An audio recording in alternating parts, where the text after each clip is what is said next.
everyone, my name is Laura B, aka Twitter user at zeztz, which you probably already know if you're watching this video, and welcome to the 19th episode of Catching Some Zets, the very short series where I talk about my thoughts on the week's episode of Kamen Rider Zets. First of all, was anyone else getting, crazy X-Aid vibes, that whole time?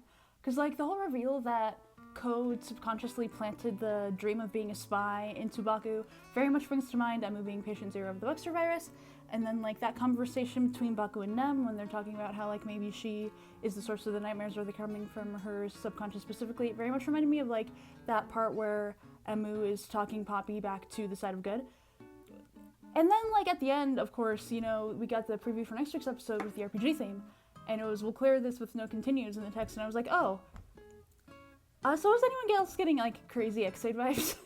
At the same time, though, I don't mind that, because if Takahashi Yuya is gonna, self-plagiarize any show that he's written, he should probably self-plagiarize X-Aid, because that's his best show. Bar none. Don't at me. Or do, I don't, yeah.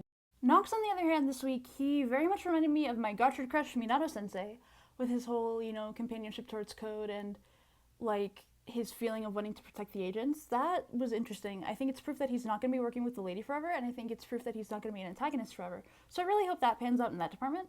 I'm just super fucking hyped that we have a woman who has a henshin belt. It sucks that we went a year without one, but Takahashi Yuya, feminist king, he's not. But, it could be worse, and I'm pretty happy to see that. And I guess to work in the paranormal investigations department, you have to have something kind of fruity going on with a member of Code, because happy birthday, lesbians. Kura, Nazca, good for them. I hope they make it.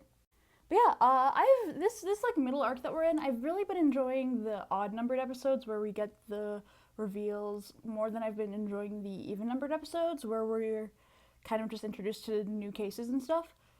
But I think that going forward, and especially going forward next week, we're going to have a lot more, plot reveals going on, so I'm excited for that. And that's all for me this time. Bye-bye! Stay warm if you are in, a place that it's cold. It's really cold here.